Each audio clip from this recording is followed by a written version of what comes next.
Oh, yeah, I'm live. Here we go. All right, I'm just doing some prep for my game on Sunday, and I was just like, I'm just going to talk it through, and it helps if I pretend I'm talking to someone.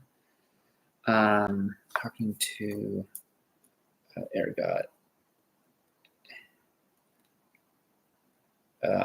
This is going to be session 3, and I'm using the Lazy DM's prep checklist, but I do it in like a mind map. I don't know. It helps me sort of conceptualize the session without it being linear. It's not like a checklist of things that happen. Rather, it's a bunch of things that could happen. And I don't know. It just seems like it helps me like conceptualize a non-linear plot or plot point, which is nice. Potential scenes, talking to Ergot in his mansion.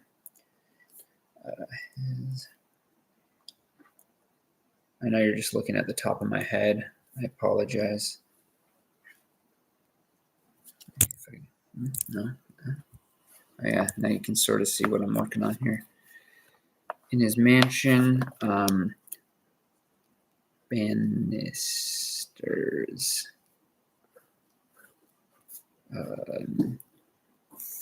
Flags. Beeswax candles.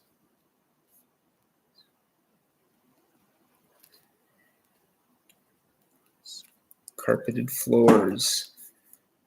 I just write down like descriptions of stuff.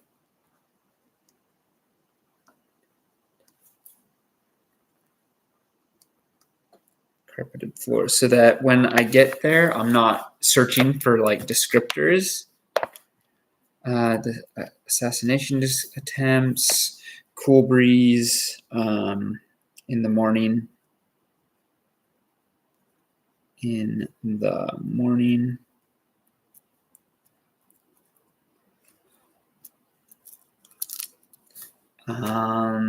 What else I need? Oh yeah. Well, hopefully, yeah. If you're my player, don't watch this because I don't. If you're one of my players, that'd be a bummer. The next thing is the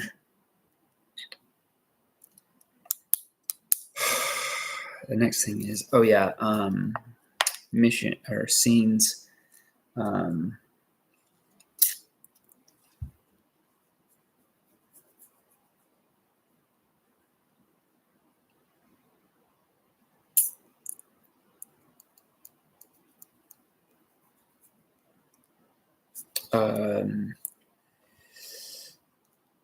Bandit lair.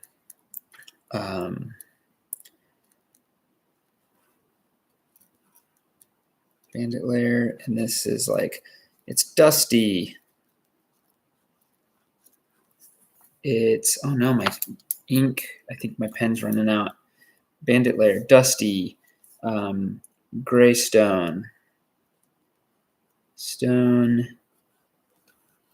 dirt floor,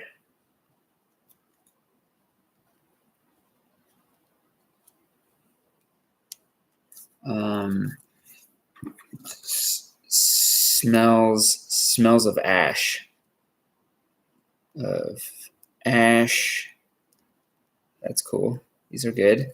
So sight. Oh, what sounds like? What does it sound like? It sounds like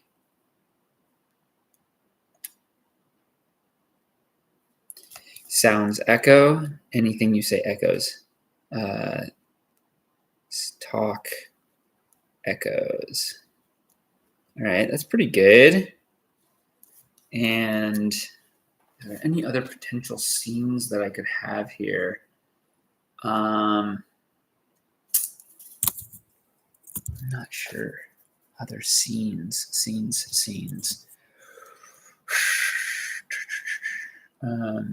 So I've got escorting, talking to Ergot.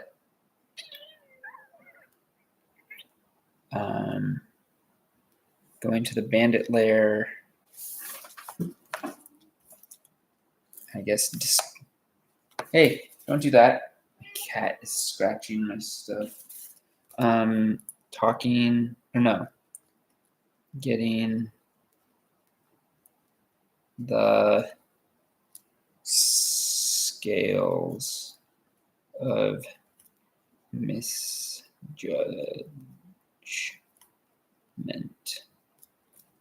Okay. Yeah, it's not a lot of potential scenes. Oh, traveling. Right. The journey mechanic.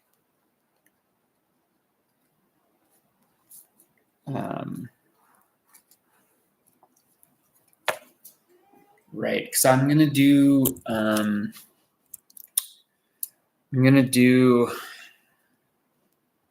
random encounters, and I made my own random encounter sort of way of doing things, or how to roll, so it doesn't slow down the game too much, but can still have an impact on the game, so it doesn't feel like we're just going through episodic things.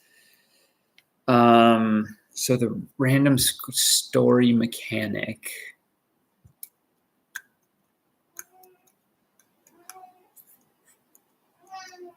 Yeah. Hey. This is my cat, Wellington. He's a good boy. Hi, buddy. Yeah. Hey, Welly Belly. If you're curious about where I play or whatnot, I run games on Start Playing. And yeah, I know that it's a sort of a contentious topic to be paid GM. Some people really, really hate that idea. I can understand why that is. I can understand. The reason I understand is because I don't like the idea that everything needs to have a price on it in terms of monetary value, right? And that's what Start Playing does. It's a very neoliberal type of idea of, the system. I'm not trying to make a living doing it, but it's just nice to have some help. Oh, buddy, you look so cute. Paying for subscriptions and books and all the things that I buy, like map packs and stuff. I probably don't even break even, to tell you the truth. Like, the amount of money I spend on D&D stuff is crazy. All right. So we could go into the forests, hills. Let's go hills. With dirt, dead grass,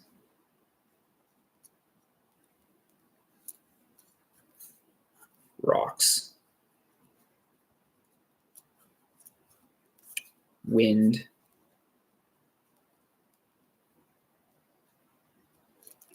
I need a better thing for writing because that's dying. I'll use my pencil. Let's see here. I should have titled this right, like prepping with my cat. Yeah. He's such a good boy. He's my best friend, without a doubt. He's my best friend. I love him. Wind, howling.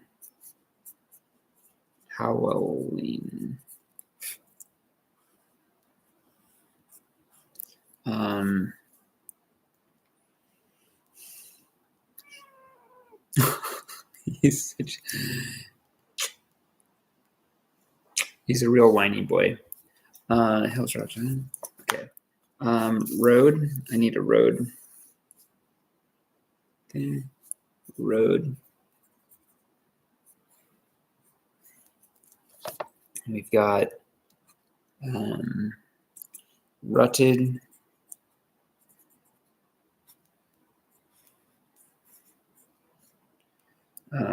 empty. So sight, sound, crows, crow calls,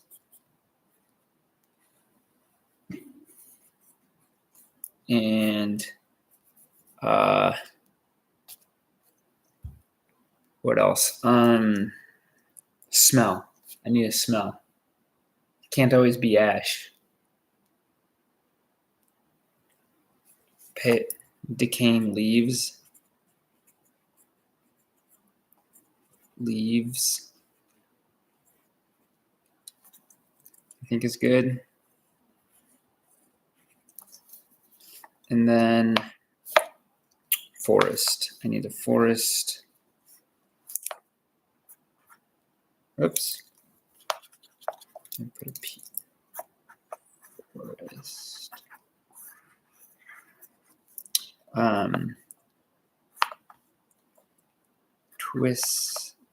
Twisted branches.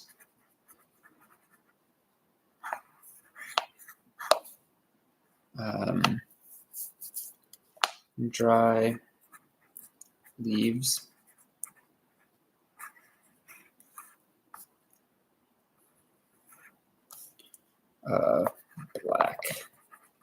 Black sap. What's it smell like? What's it sound like? What's it smell like? It smells like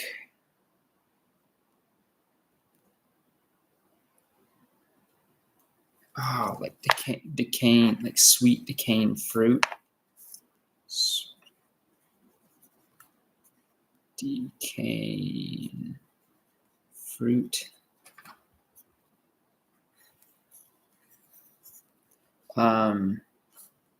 Twisted branches, dry leaves, black sap. Those are all sight. Sound.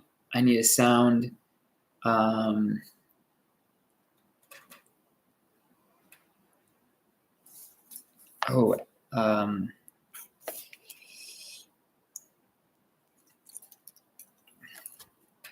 Branches shift as though broken, as though there is a wind. There is not.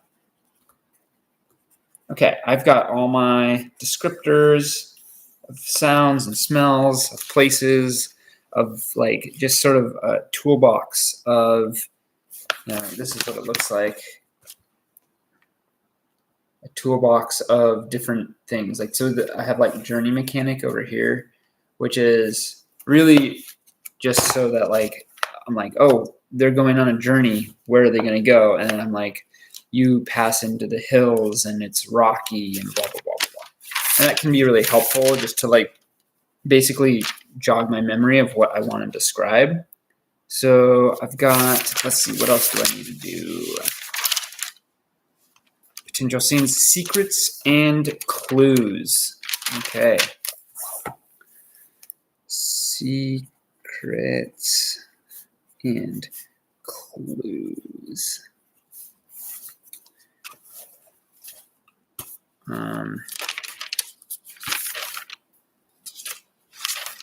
So let me see, how did I do this last time? Secrets, clues. Okay, yeah, so I go secrets here and clues over here. And then I try to connect them. They can't connect to each other directly. They have to have different things. Like I'd go secret, clue. Like what's the clue to the secret? Okay, secret.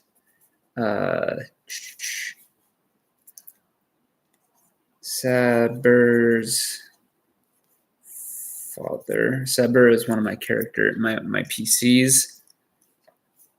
Father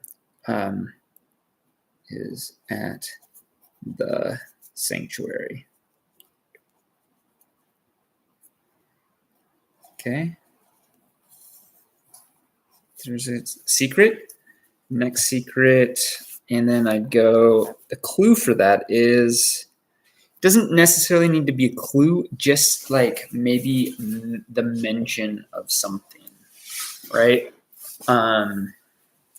Here's another one. We can go here and go the fire eye stag is the familiar of the mad wizard.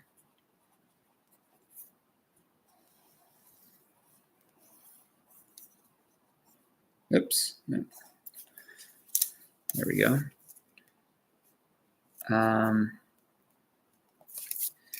Yeah, and then I need clues. So maybe not necessarily a clue, but definitely there needs to be some like mention of it. So like the maybe Ergot mentions this place called the Sanctuary.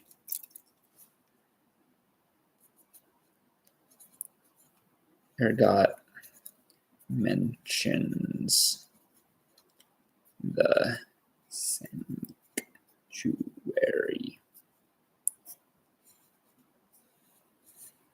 Okay.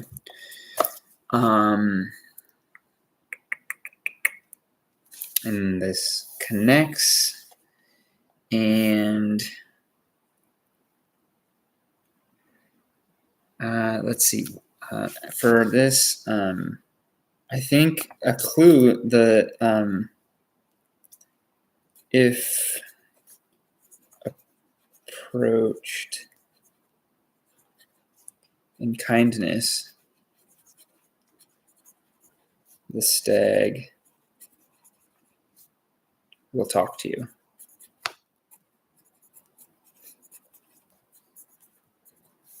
Is it mad? I'm not sure. I don't know. Its wizard is mad because it's the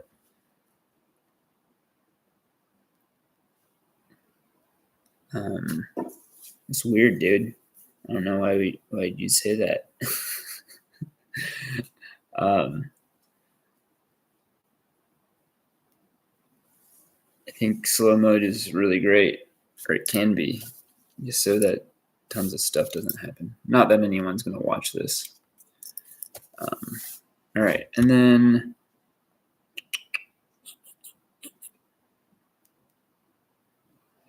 let's see here. Need more. Oh yeah.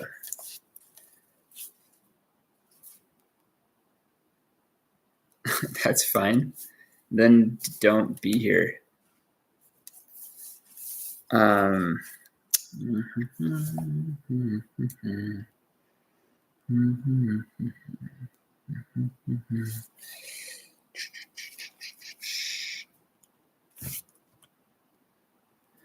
Let's see.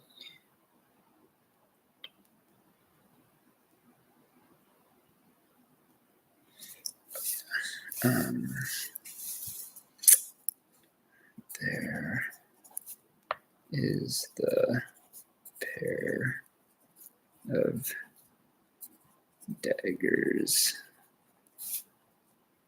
in the bandit hideout. I don't think that needs a clue.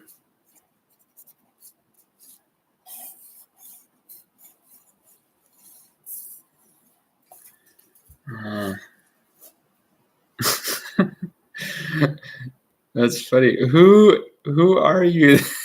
Like bust in and call me a coward, and then tell me I have draconian rules. It's so funny. I know that it's annoying, but it also makes it so that I actually get this done because I do need to get it done. Otherwise, I'll not do it and I'll just start talking the whole time. I mean, talking helps though, because it helps me like think about what like what the secrets are, or what like my prep is like.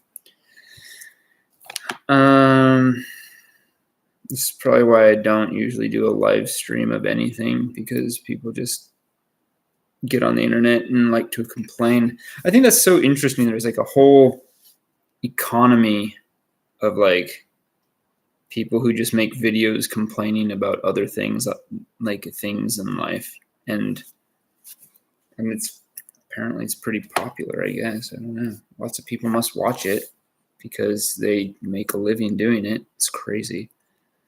There is the pair of daggers. Okay. Oh yeah. The cult of the black goat.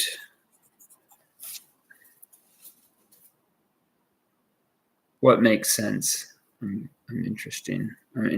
What did I say that made sense? I don't even know. I didn't know I ever made sense, frankly.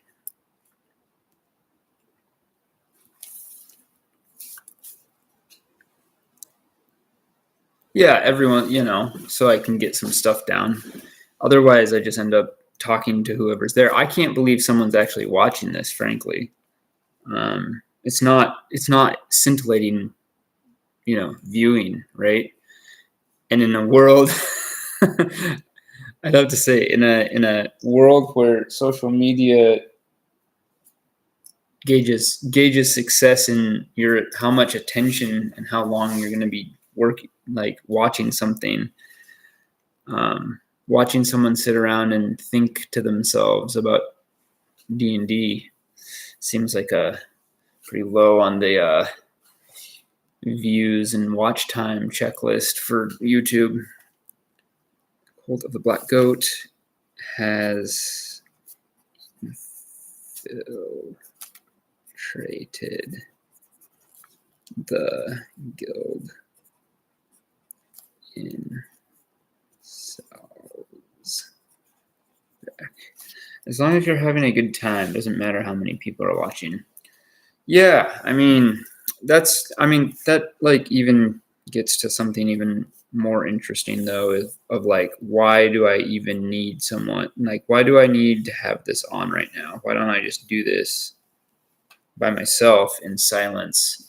Which I usually do. I don't know why I just decided to be like, well, I have my computer on. I'll just, start live streaming this for some reason. Which, like I say, is its own thing. YouTube and social media has turned us all into exhibitionists,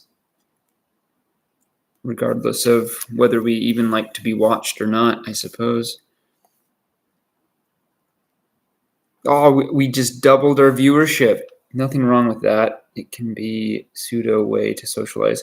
Yeah, I think emphasis on the word pseudo, that's for sure. Yeah. Hi, welcome, other person. I don't know. I'm an educator, and it's crazy seeing what social media does to children. Anyway, like children, like high school kids, children, not like little children. I don't know how it affects them.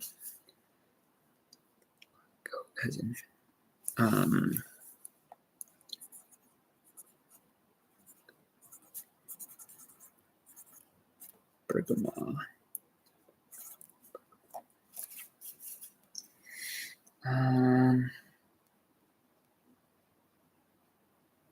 Let's see.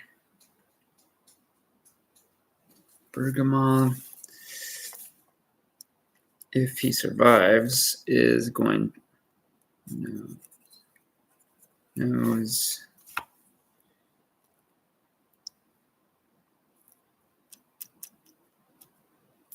the black.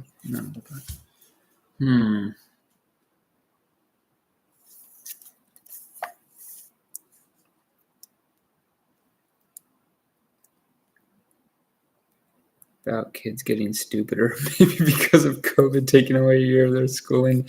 You have any experience dealing with anything like that? Yeah, I don't know if they're stupider. I think that's really funny. It's a really funny way to put it. I'm a college and career specialist at a high school. And I love that job. It's awesome. And I enjoy working with high school students. I think by and large, Gen Z is, I'd say are fine. I think people decry the youth every generation that comes around, and I wouldn't do that.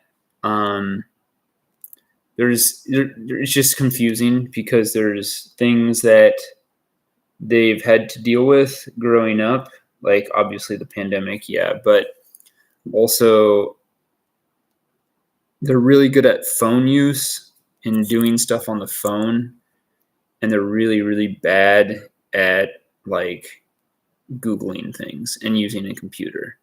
It's like there's some weird amalgamation of boomers and millennials, and I'm a millennial. And so like boomers seem like they can use a computer sometimes, but then don't know how to use their phones. But Zoomers will like, I get students asking me like if we have scholarships all the time. Like, do you know of any scholarships? And I'm like, did you Google it? And they're like, what would I Google? I'm like, what do you mean? What would you Google? Like, you Google scholarships. That's crazy that they can't use. I mean, they can, but they're just bad at it. They don't. I don't know. They didn't grow up with. Yeah, I don't know. Some of them are great at computers. Don't get me wrong. I have lots of students who are going to college for CS, computer science, and all stuff like that. But I think they have a lot of disaster fatigue or catastrophe fatigue, which is just sort of like they've been told for so long that things are going to get really bad and life is really difficult for their generation, and they're never going to afford a home and all these things. And so they're like, oh, well, why should I even try? But that's not completely true. There's tons of really, really brilliant kids at the school I work at, which is cool. Super musical and talented and great athletes. And I don't want to sound like a curmudgeon, like the old white guy being like, back in my day. That's not what I'm about at all. Okay. I need to figure out this. There's a secret here. The cult of the black goat has infiltrated the guild in Salzbach, the city. And the clue is, so D&D. The clue is Bergama something. Bergama is like a con man, wizard, and he's the clue. He knows something or something like that. I'm not exactly sure. He met someone or saw something. Ooh, I think he saw something. I think that's, did you say Burgerman? Bergama. Bergama. I was going to name him Bergamo, but then when I said his name the first time in session last week, I called him Bergama. And so he just had to be Bergama from that moment on. Bergama. So turn that N into a W and you got it. Actually, I spelled it Burgomaw, but it doesn't really matter.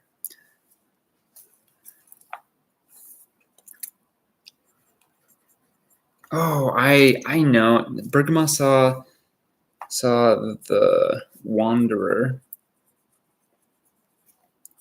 go into the guild house.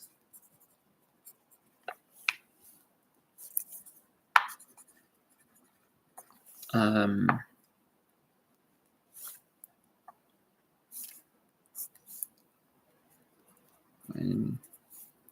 he left, he took Burger Man.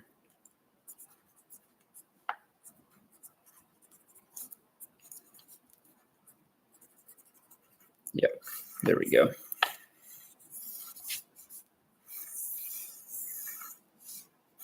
Cool. What are these black goat fellows up to?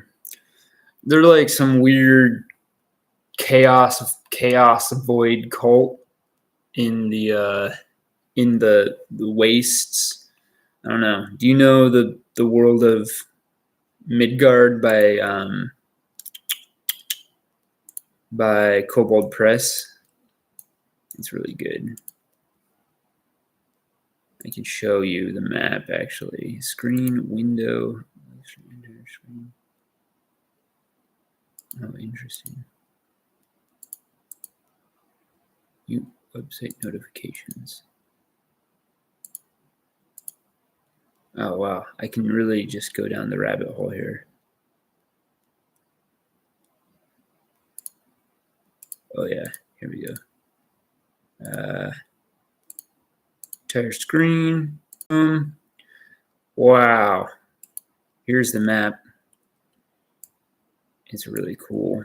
It's humongous. This is just like an online map, like web tool that they have.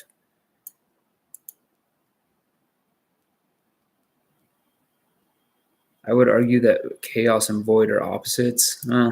Not in this situation. They say it's the same in this world for some reason. But I like that idea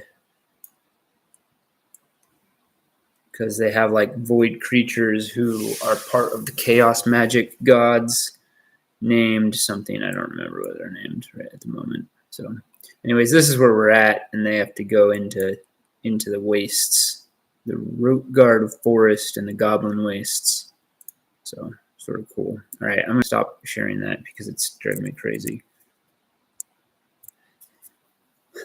I don't usually plan out the whole plot because then I get stuck if players don't do what I think they're gonna do. So I just I plan one section at a time with just I'm writing like a mind map of just connections. So like things like this.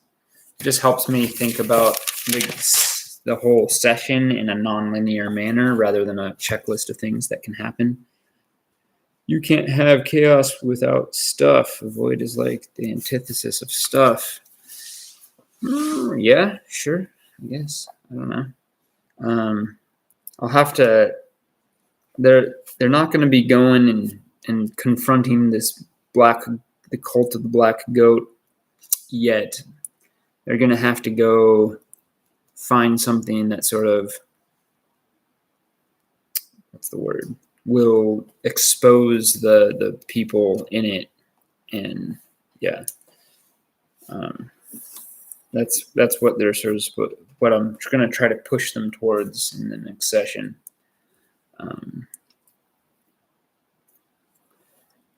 So we'll see. Secrets, clues, Pokemon knows at the house. All right. Oh yeah, I need to think about the Mad Wizard. Let's see. The Mad Wizard. What is?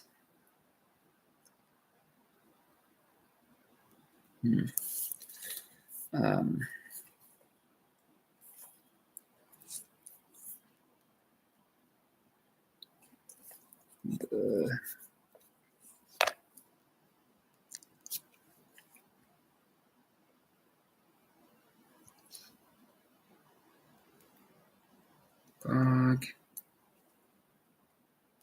Yep.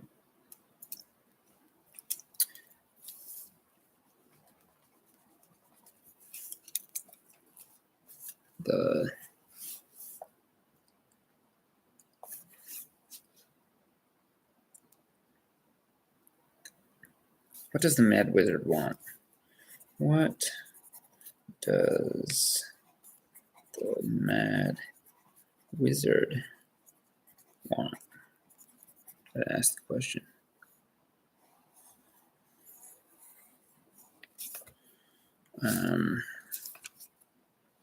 Secrets.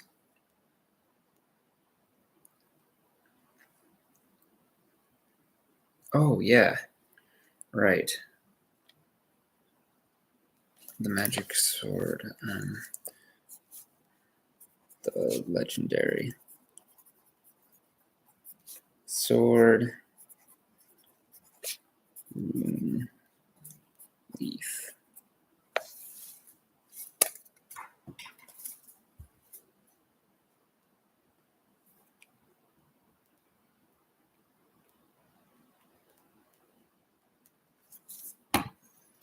There we go. So the Mad Wizard is also looking for the legendary sword that Sabur is looking for. How can I bring this back? Healing the land. Corruption.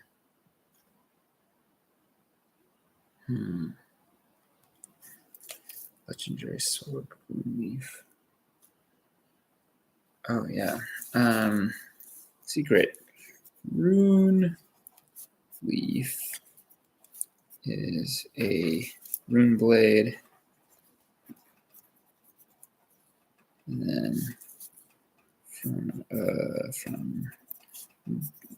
dwarves. Cool. And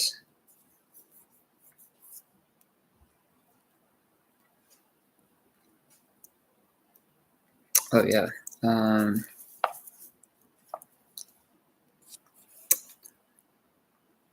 I get overwhelmed just trying to read notes for it.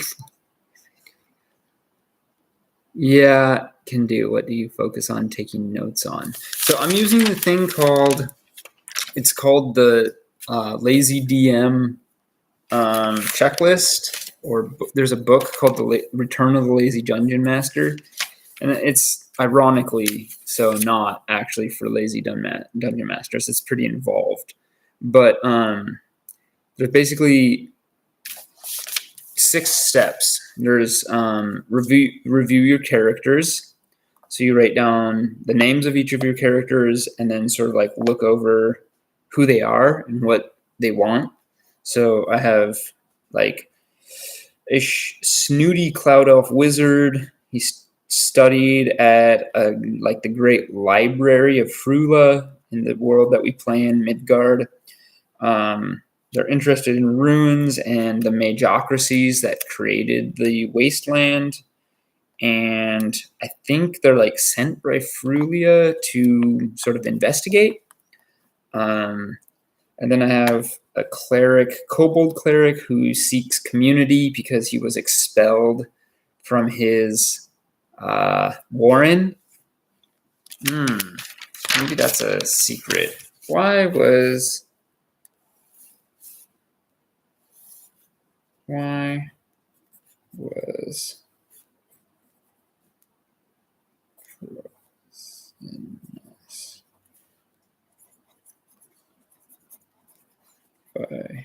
the warren? And then I have 2 other players right now. But I'm not going to read through all of them. And then you write down, the next part is a strong start. And you ask yourself 3 questions. Where's the action? What's happening? Where's the action? And what's the point? And then you sort of go from there and try to answer those questions. The next thing is potential scenes. You just write down ideas for potential scenes. So I have like talking to Ergot in his mansion. Ergot is a politician. And then I write down carpeted floors, banister, flags, beeswax candles, just things that might be in the house that they would notice. And I write down other, like bandit lair, what's it like? Smells of ash, talk echoes in the corridors, dirt floor, gray stone, and it's very dusty. Things like that, getting the scales of misjudgment, and then the little notes. Right now I'm on secrets and clues. So I'm just trying to create secrets that maybe they come up and maybe they don't. One of the tenets of DMing is like nothing's real until it's actually used in a session. So this is all just hypothetical stuff that I could throw in somewhere. But the main thing is to not try to have any true answers, right? And it's like that's what you're talking about when you say it's difficult to, what's the word? It's easy to get overwhelmed.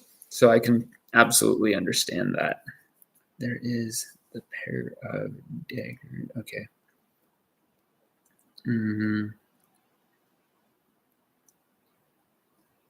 Oh yeah. Okay. I think I'm done with secrets and clues. I've got enough for now. So the next part, I already did that.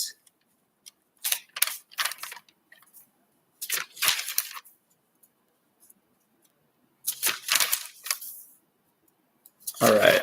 The next one is locations and maps. So I sort of did that already. Secrets and clues did that a little bit. Or, yeah.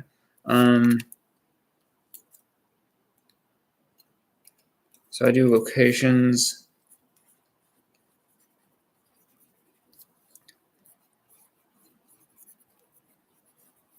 Sort of did that already on the potential scenes. And do you have an overarching story you're trying to tell? Not really. I have a collection of like adventures that I bought that are called Tales from the Wastes, and it takes place in like a magical wasteland where like a bunch of like old magocracies like warred a bunch, and now there's like, you know, monsters and terrible things there, but also like old ruins and treasure and stuff like that. So that's sort of like I've let the players decide where they and what they really want to like why are they there? What draws them there, right? Like why would they want to go into this the wasteland? So one character is after like a mythic sword that he made up called Rune Leaf, and it was used by like a great warrior wizard to protect people before the magocracies, and then it was lost in the final battle like 100 and something years ago. And then I've got one player who is a ranger and he wants to heal the land. He doesn't want the waste to be a waste anymore, and wants to somehow like get to the bottom of the dreaded magic that like the chaos magic that infests it. And then I've got a wizard who's, you know, as any wizard, he's like, oh, magocracy. Like I need to go look at that and see what's left over. Maybe there's powerful magical things or spells I can learn or whatever. And then I have a kobold who really is just sort of tagging along. So I need to think a little bit more about and talk with the player a bit more. Only 100 years ago, that's pretty recent in fantasy time span. Well, I think is like, yeah, it is. I think like the last time like monsters like made any type of like coordinated effort to attack anything was like 160 years ago. The magocracies probably were destroyed longer ago. I don't remember exactly the timeline. I don't worry too much about canon in terms of I'm playing in a world that's written by Kobold Press, and if you don't know Kobold Press, they're awesome. And we're using the Tales of the Valiant sort of like I don't know how to explain it. Tales of the Valiant is like an alternate rule set, slightly altered rule set for 5e. A variant rule set, let's call it that. And so, the world book for Midgard is like 450 pages, and there's no way I'm going to remember all that. So I don't really worry about it. I read what I need to in order to run the next session, and I plan the adventure. Just like the main thing is it fun? Whether the story is, it's not super plot driven in the sense that I'm slowly developing a plot as the characters decide what to do and just go from there, which is super fun. That's my favorite type of D&D game. Locations. It sounds like you might need some concrete canon if you have a PC who's specifically interested in the old Magocracies. Yeah, I mean, sometimes I just ask the players to make it up, because like I'm not the only one playing the game, so I think there's like a lot to be said for when players go somewhere and discover something. Maybe they, like it's a conversation, isn't it? That's why I like collaborative storytelling. You can just be like, what do you think this would be like? As a DM, I think there's like a misconception that like DMs are like should have the answers, but I think it's even more fun if you can just take that space and go, I'm not sure. What do you think you'd find? Or what do you think the history, like, oh, you'd uncover this old tome, like say they're in a dungeon or a tower, an old wizard's tower, the Mad Wizard's Tower, and there's a tome of histories there, and it like is a documentation of the last Magocracy, like a timeline.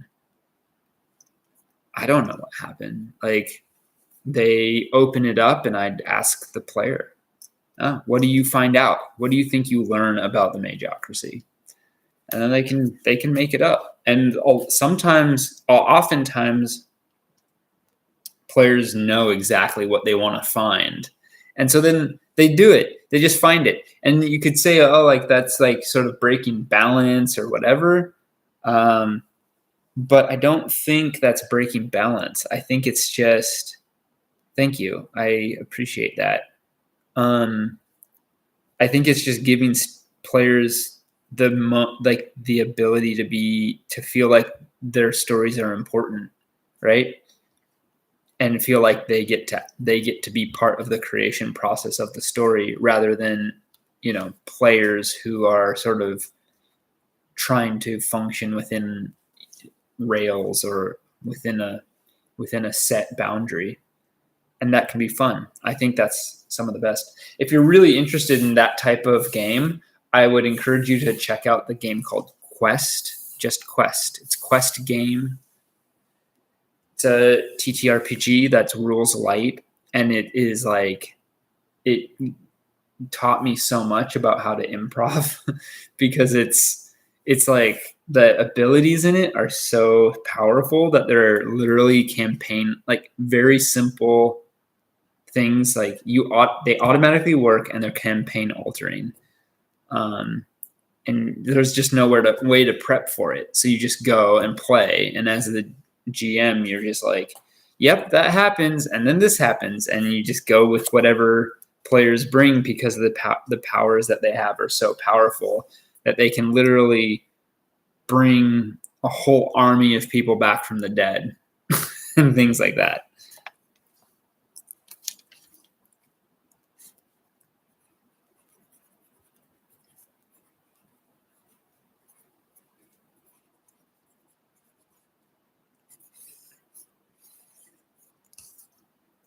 And Bandit Lair, we've got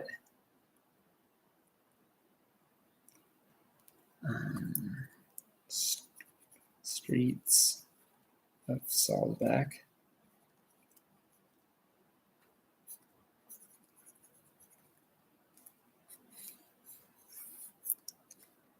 And we've got Ergot's Mansion.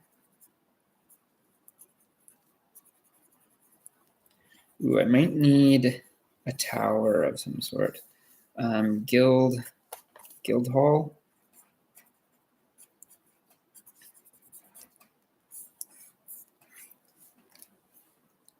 And journey.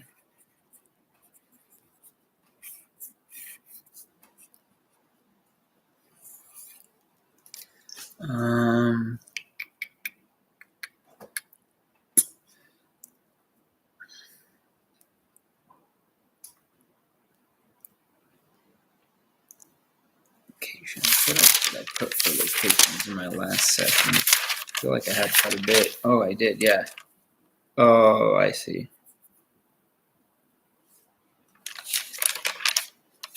Yeah.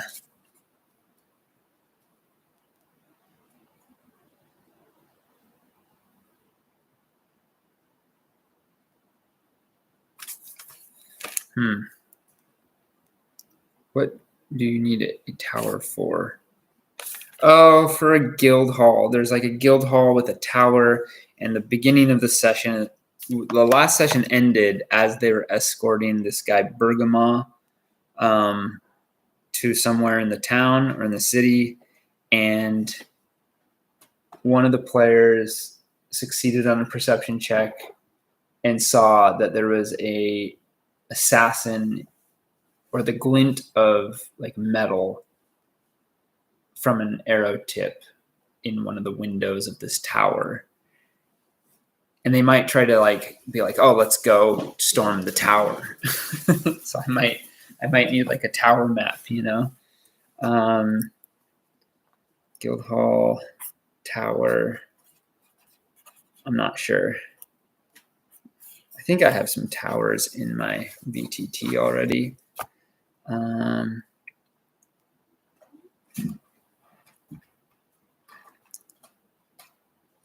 What other interesting places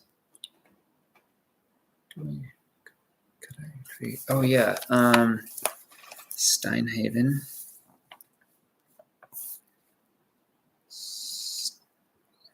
Steinhaven is a town.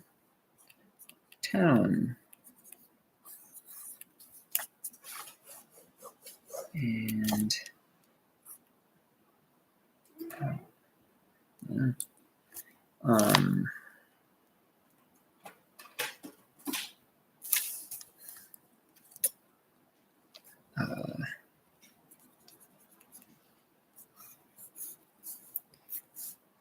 farming.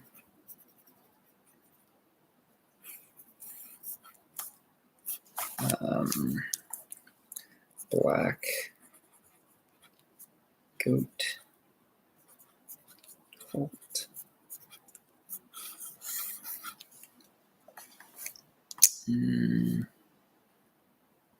Oh yeah.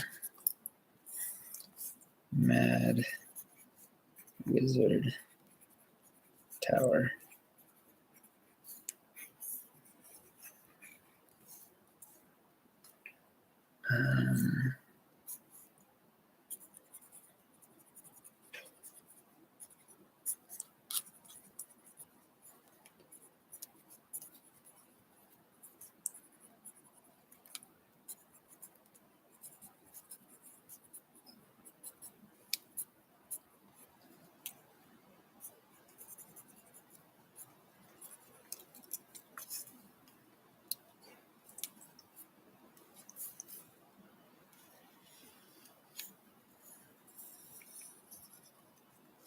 Okay. That. And then it's pretty good.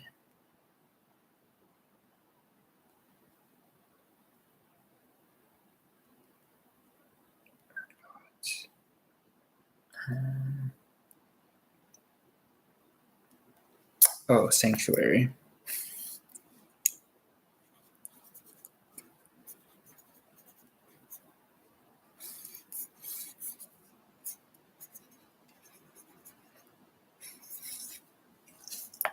There we go. All right, I've got my locations and maps. Pretty good. I sort of doubled up on that with potential scenes. I put a lot of the descriptions and things in that. I think the next thing is NPCs. It's super handy. I gotta grab a book.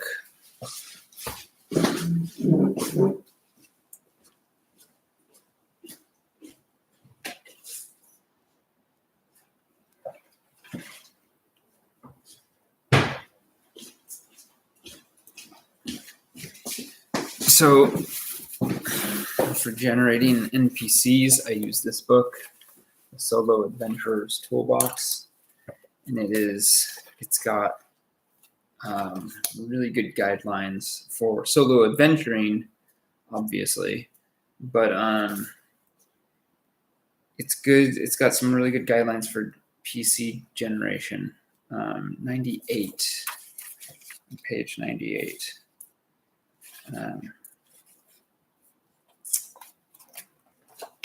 And this is the only one that I do in just like a list. I just roll up a bunch of characters and give them names. So I don't know if I'll use any of them, but when they say, "Who's here?" You walk into a tavern. Oh yeah, who's in it? I have a bunch of people. I need a D100 dice roller. Oh,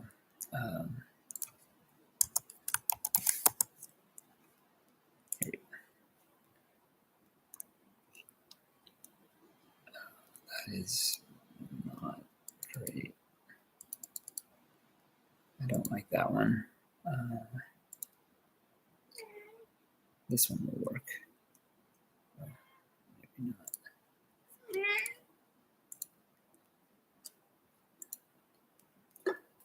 Here we go. What? Why do they not have a D100 anywhere? This is so annoying. Roll a D100. Here we go. Okay, perfect. Go.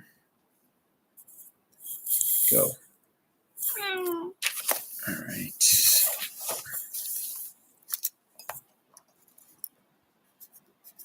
C's.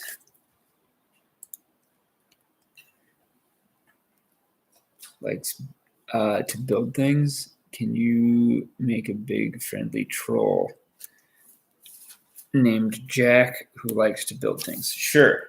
That's the first one I'll have. Jack. Trollkin.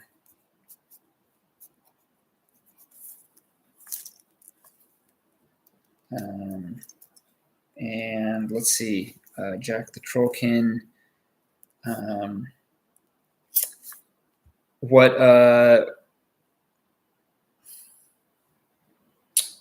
Be curious, what is the alignment of Jack? Is Jack lawful good, neutral good, chaotic good, evil, neutral something? True neutral?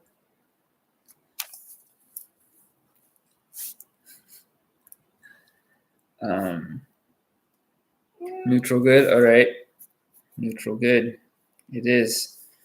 Does Jack have a profession? Probably builder, right? Like build stuff.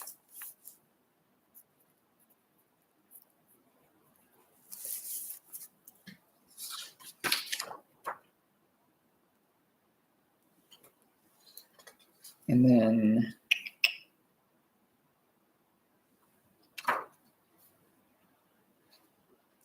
disposition. What is Jack's disposition? Lives in a village, helps build houses for people. Perfect. Yeah, totally. Actually, I know what town Jack could even live in. Do you have an idea of what disposition? Like, I have a table here that's D100 that's like shy, aloof, foolish, cocky, envious, grumpy, mischievous, insane, playful, joking, airy, romantic. A romantic troll that builds stuff named Jack.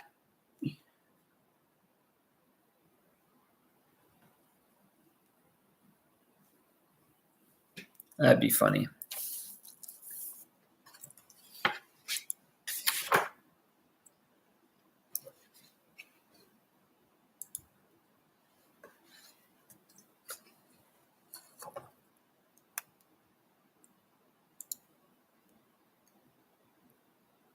Okay.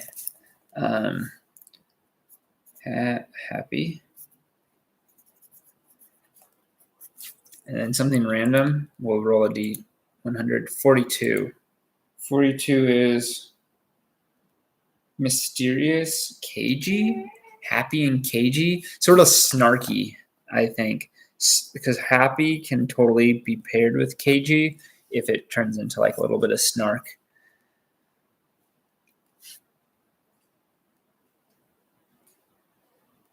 There we go. All right. Carefree, probably a better word than happy. Okay. Carefree it is. Come on. Come here. Come here. Well, you're just going to stand near my computer? Okay. Okay. And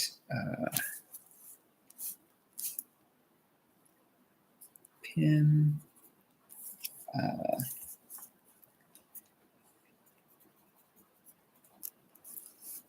Human. And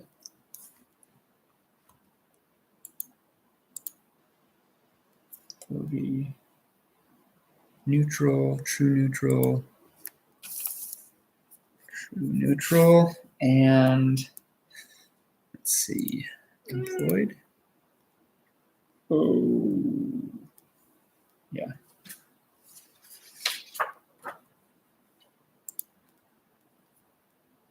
$34.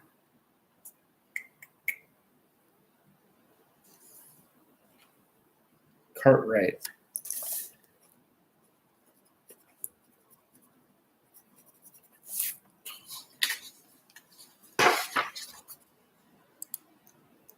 Two. Aloof.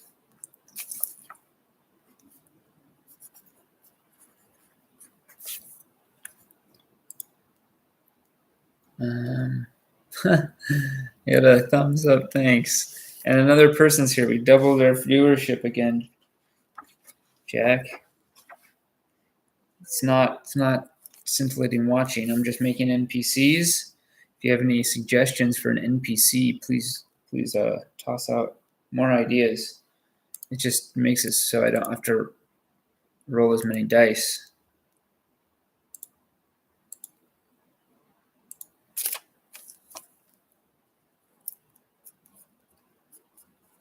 Dillard. Male. Human.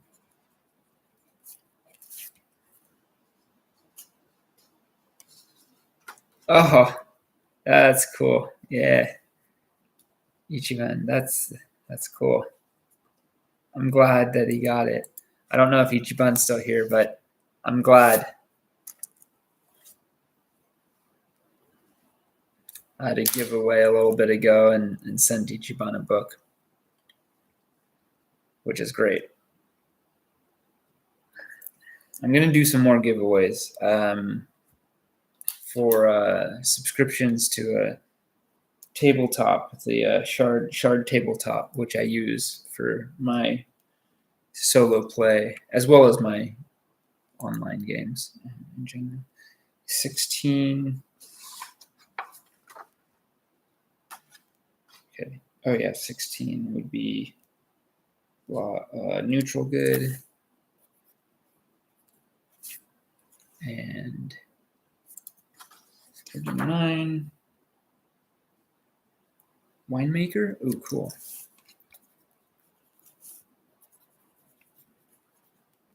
And 44 for the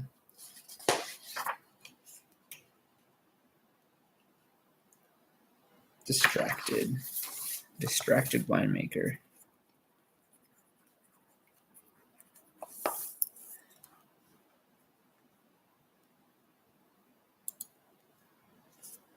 All right.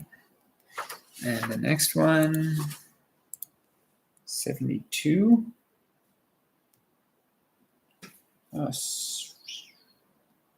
okay. And male. Frem, male, human,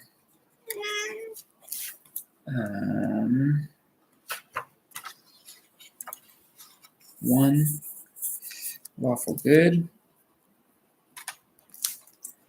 profession, 17, entertainer,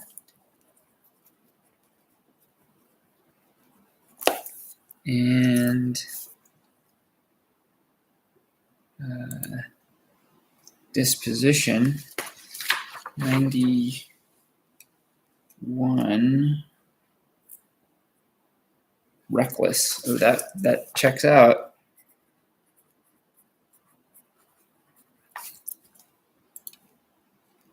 Why is the cat meowing? Because he's chatty. We trained him to be chatty. He's also probably a little hungry. Because I wake up typically around 5:30 or 6 in the morning, and where I live it's almost 5. So I fed him right when I got up, and now he's meowing because he's hungry. And that's what he does when he gets hungry, is he just meows at me. But the vet says he needs to lose weight, so he has to wait. He just shook, and he's just shedding all over. Oh my gosh, Wellington. He's a bit of a drama king. All right, one more NPC, and then I'm done. Human, male.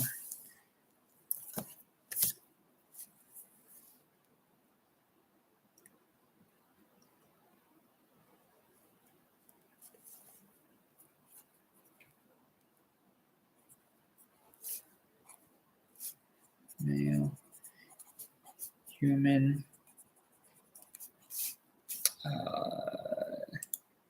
let's see, 80, neutral evil, let's see, 73, oh no, this person, I'm going to reroll that. I don't want to. One, farmer. A neutral evil farmer? I don't know. And disposition, 7.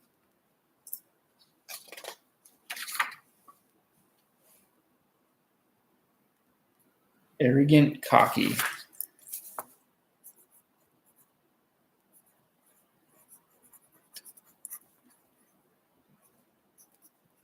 Okay.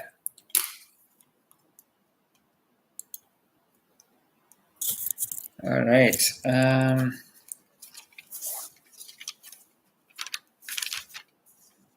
think I'm done. I think that's all the prep I need to do.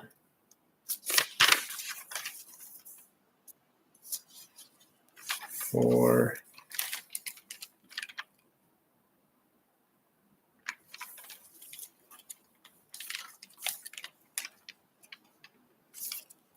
NPCs. Oh, monsters. I guess. Oh, I already have rewards.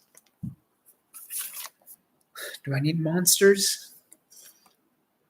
No, I think I'm pretty set on monsters. I already have everything set up for that. That and Shard Tabletop just makes it so easy to just toss something down. So, all right, I'm done with prep for my game. Well, Jack, thanks for hanging. I'm shocked. I didn't think anybody was going to come and listen to me talk to myself. You too. Thanks for chilling. Do you watch my other videos, or are you just some rando that just decided that you wanted to listen to someone talk at you?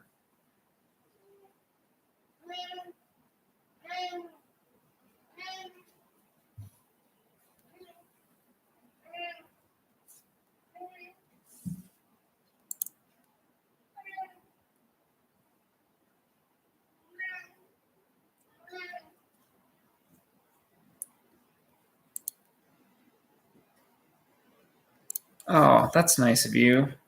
Thanks. I appreciate that. I hope they're helpful or at least somewhat interesting. Like I've said before in those videos, it's really just the only way I sort of can engage with solo gaming. Otherwise, I just get bored. I get distracted by my cat, or like I realize I should do some laundry, or I'm like, oh, now I'm hungry, and all of a sudden I'm cooking something, and like the journal that I was supposed to be playing my game in is just sitting by itself, not doing anything. And for some reason, talking into a camera helps me focus my energy on trying to tell the story. That's okay. I'll be a coward. I'm okay with that. Bravery is so overrated. You can quote me on that.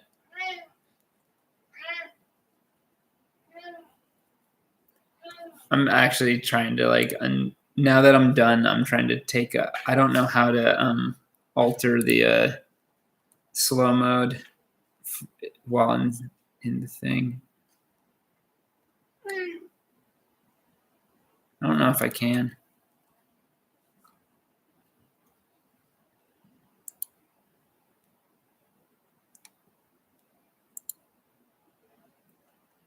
Participants.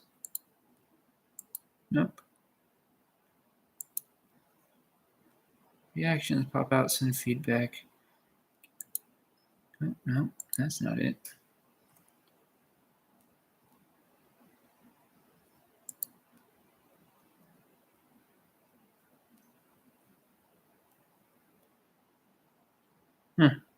Yeah, I don't know. Interesting.